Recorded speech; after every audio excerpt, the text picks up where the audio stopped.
कभी सोचा है कि क्या राजनीतिक संस्थाएं हमारे समाज से बिल्कुल अलग अपना काम करती हैं या फिर वो खुद हमारे समाज का ही एक आईना है। आजकल जिधर देखिए लोकतांत्रिक सिस्टम को लेकर एक अजीब सी निराशा दिखाई देती है। संस्थाएं अपना काम ठीक से नहीं कर पा रही हैं और लगभग सभी यही मानते हैं कि सिस्टम ही खराब है। लेकिन सोचकर देखिए, अगर इस गड़बड़ी की मूल वजह सिस्टम के स्ट्रक्चर में नहीं बल्कि कहीं और हो तो। इस नए और बेहद दिलचस्प विश्लेषण में स्वागत है। आज हम एक ऐसी जबरदस्त थियोरेटिकल फ्रेमवर्क को समझने वाले हैं जो इस पूरे मुद्दे को देखने का चश्मा ही बदल देगी। ये एक ऐसी थियरी है जिसे समझना थोड़ा डीप जरूर लगेगा, पर विश्वास मानिए, हमारे आसपास चल रही राजनीति की उलझनों को सुलझाने के लिए ये एकदम सटीक है। तो चलिए इस कॉन्सेप्ट को मिलकर डिकोड करते हैं। ओके, तो चलिए सीधे पॉइंट पर आते हैं। आज का हमारा सफर कुछ इस तरह आगे बढ़ेगा। पहला, व्हाई डू इंस्टीट्यूशंस फेल, यानी ये संस्थाएं आखिर फेल क्यों होती हैं। दूसरा, रीथिंकिंग स्टेट एंड सोसाइटी। तीसरा, द रूल ऑफ मॉरलिटी। चौथा, शेयर्ड फिलोसॉफिकल फाउंडेशंस। और आखिर में पांचवा, डिस्ट्रीब्यूटिंग मॉरल रिस्पॉन्सिबिलिटी। तो शुरुआत करते हैं पहले भाग से, व्हाई डू इंस्टीट्यूशंस फेल। सबसे पहला और सबसे बड़ा सवाल जो लगातार उठता रहता है कि आखिर ये संस्थाएं फेल क्यों होती हैं। ऐसा क्यों होता है कि आधुनिक लोकतांत्रिक देशों में बार बार वही अफसरशाही की देरी और भ्रष्टाचार जैसी परेशानियां सामने आती रहती हैं। इस उलझन को सुलझाने के लिए हम पॉलिटिकल साइंटिस्ट आशीष कुमार के एक एकेडमिक पेपर को अपना आधार बनाएंगे। ये पेपर एक बहुत ही गहरी बात कहता है। इसका मानना है कि पॉलिटिकल सिस्टम्स को समझने के लिए हमें अपने नजरिए में एक बहुत ही बुनियादी बदलाव लाने की जरूरत है। ध्यान रखिएगा, ये कोई आम घिसा-पिटा इंस्टीट्यूशनल एनालिसिस बिल्कुल नहीं है। दुनिया भर में जब संस्थाएं नाकाम होती हैं तो कुछ आम लक्षण बिल्कुल साफ दिखाई देते हैं, जैसे अफसरशाही का एकदम सुस्त पड़ जाना, प्रशासन का ज्यादा हावी हो जाना, नेताओं से आम जनता का मोहभंग होना और भ्रष्टाचार का लगातार बने रहना। कभी कभी तो यह असंतोष इस हद तक बढ़ जाता है कि सीधे टकराव और हंगामे में बदल जाता है, बिल्कुल वैसा ही जैसा हाल ही में नेपाल, बांग्लादेश और श्रीलंका में देखा गया। आमतौर पर होता क्या है, हम इन सब परेशानियों के लिए खराब कानून या फॉल्टी इंस्टीट्यूशनल डिजाइन को दोष दे देते हैं। लेकिन ये फ्रेमवर्क एक बिल्कुल अलग ही दिशा में इशारा करता है और बताता है कि समस्या की असली जड़ कहीं और ही छुपी है। चलिए अब दूसरे भाग की तरफ बढ़ते हैं, रीथिंकिंग स्टेट एंड सोसाइटी। इस समस्या की बिल्कुल जड़ तक पहुंचने के लिए हमें थोड़ा सा पीछे जाना होगा। ये देखना होगा कि पिछले कुछ सदियों से राज्य और समाज को आखिर किस तरह से देखा जाता रहा है। यहाँ मुख्य रूप से दो अलग अलग परंपराएं मिलती हैं। एक तरफ हॉब्स, लॉक और मॉन्टेस्क्यू जैसे विचारक हैं जिनका मानना था कि राज्य और समाज ये दोनों बिल्कुल अलग अलग हैं। उनके मुताबिक संस्थाओं का अपना एक अलग स्वतंत्र वजूद होता है। इसे एनालिटिकल सेपरेशन कहते हैं। वहीं दूसरी तरफ एरिस्टोटल, हेगल और ग्राम्शी की परंपरा है। ये मानती है कि राज्य समाज का ही एक हिस्सा है, यानी एक ऑर्गेनिक यूनिटी है। इसका मतलब है कि संस्थाएं समाज के अंदर से ही नेचुरली निकलती हैं। अब सबसे जरूरी बात यहां पर यह निकल कर आती है कि दोनों ही परंपराएं अपनी अपनी जगह स्टेट और सोसाइटी के बारे में कुछ काफी अहम बातें बताती हैं, पर फिर भी दोनों अपने आप में अधूरी हैं। क्यों? क्योंकि इनमें से कोई भी इस बात का सटीक जवाब नहीं दे पाती कि आज के आधुनिक समय में जब संस्थाएं फेल होती हैं तो आखिर उस बीमार सिस्टम को डायग्नोज और ठीक कैसे किया जाए। साफ है कि हमें एक नए फ्रेमवर्क की सख्त जरूरत है। और यहीं एंट्री होती है हमारे तीसरे भाग की, द रूल ऑफ मोरालिटी। ये आशीष कुमार की ओरिजिनल थ्योरी का एक ऐसा नया नजरिया है जो इंस्टीट्यूशंस को देखने का हमारा पूरा चश्मा ही बदल कर रख देता है। इसे नाम दिया गया है द रूल ऑफ मॉरलिटी। ये फ्रेमवर्क बिल्कुल साफ शब्दों में कहता है कि संस्थाएं समाज से अलग या पूरी तरह स्वतंत्र नहीं हैं, वो इस समाज का ही एक अटूट हिस्सा हैं।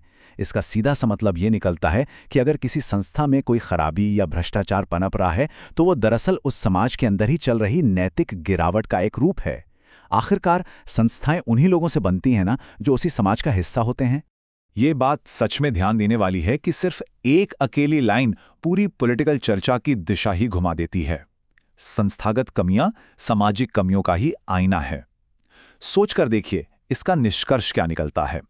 इसका मतलब है कि हम अपना सारा ध्यान सिर्फ नए कानून बनाने या स्ट्रक्चर को ठीक करने पर नहीं लगा सकते। अगर संस्था बीमार पड़ रही है तो इसका सीधा अर्थ है कि समाज की बुनियाद में बीमारी लग चुकी है। दोष सिर्फ सिस्टम के स्ट्रक्चर का नहीं बल्कि उस सामाजिक ताने बाने का है। हाँ, नियम और कानून जरूरी होते हैं, इसमें कोई शक नहीं। वो भ्रष्टाचार को थोड़ी देर के लिए धीमा जरूर कर सकते हैं, लेकिन बात जब इस गिरावट को पूरी तरह रोकने की आती है तो वो तब तक नहीं हो सकता जब तक समाज खुद अपनी नैतिकता को नई ऊर्जा न दे। बिना सामाजिक सुधार के सिर्फ संस्थाओं में सुधार करना कैसा है? जैसे किसी डूबती हुई नाव के छेद पर सिर्फ एक टेम्परेरी पट्टी बांध देना। ये बहुत लंबा नहीं चलने वाला। तो चलिए अब इसके चौथे भाग पर चलते हैं, शेयर्ड फिलॉसफिकल फाउंडेशंस। अब यहाँ एक बहुत ही बड़ा सवाल खड़ा होता है। आखिर कोई समाज ये तय कैसे करता है कि क्या नैतिक है और क्या अनैतिक? ये सही और गलत की परिभाषा आती कहाँ से है? और इस पॉइंट को बहुत ही शानदार तरीके से एक उदाहरण के जरिए समझा जा सकता है। सही और गलत के नियम पूरी दुनिया में एक जैसे बिल्कुल नहीं होते। खाने पीने की आदतों को ही देख लीजिए।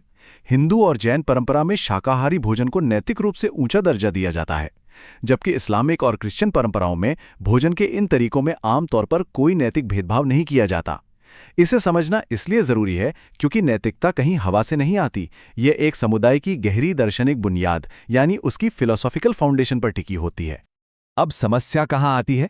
जब एक ही जगह पर ऐसे लोग रहते हैं जिनकी नैतिक बुनियाद एक दूसरे से बिल्कुल अलग हो, तो संस्थाओं को मिलजुल कर चलाना बड़ा मुश्किल हो जाता है।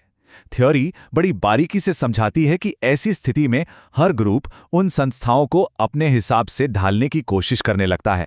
यहीं से स्कूल्स के सिलेबस और एंटी डिस्क्रिमिनेशन लॉज जैसी चीजों को लेकर लगातार टकराव शुरू हो जाता है। इसीलिए किसी जगह की जनसंख्या का स्वरूप खुद एक बहुत बड़ा राजनीतिक मुद्दा बन जाता है, क्योंकि अलग अलग ग्रुप एक ही पब्लिक इंस्टीट्यूशन से अलग अलग नैतिक उम्मीदें रखते हैं।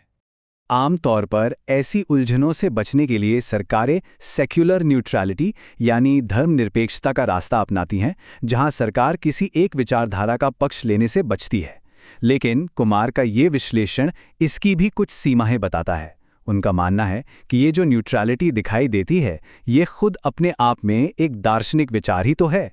अगर किसी समाज में एक साझा दार्शनिक आधार बिल्कुल स्पष्ट नहीं है, तो ये सो कॉल न्यूट्रलिटी आपसी टकराव को खत्म करने के बजाय उसे और बढ़ा सकती है, क्योंकि अक्सर लोग इस न्यूट्रलिटी को ही अपने खिलाफ एक पक्षपात समझने लगते हैं। तो अब आते हैं अपने आखिरी और सबसे अहम भाग पर, डिस्ट्रीब्यूटिंग मॉरल रिस्पॉन्सिबिलिटी। ऐसी मुश्किल स्थिति में जब समाज में इतनी विविधता हो, तो उस समाज और उसकी संस्थाओं को नैतिक पतन से बचाने की जिम्मेदारी आखिर आती किस पर है? इस फ्रेमवर्क के हिसाब से नैतिक जिम्मेदारी बिल्कुल एक सीढ़ी की तरह काम करती है।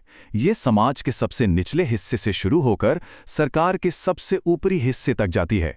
इसे मुख्य रूप से 3 स्तर यानी 3 लेवल्स पर बांटा गया है।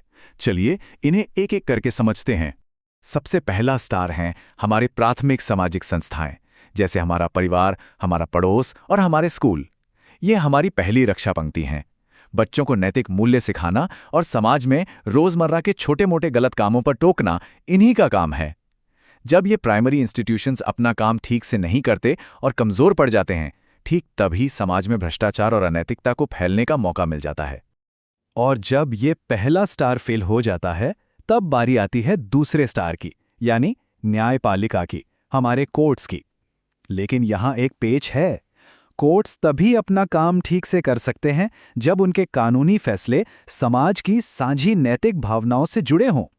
अगर न्यायालय के फैसले और समाज के डीप रूटेड नैतिक मूल्यों के बीच बहुत बड़ा फासला आ जाए, तो लोग कोर्ट्स पर से अपना विश्वास ही खो देते हैं। इसके बाद आता है तीसरा और सबसे ऊपरी स्तर, राजनैतिक नेतृत्व यानी पॉलिटिकल लीडरशिप की जिम्मेदारी। इस थियरी के अनुसार नेताओं का काम सिर्फ और सिर्फ चुनाव जीतना नहीं है, उनके कंधों पर एक बहुत बड़ी जिम्मेदारी होती है।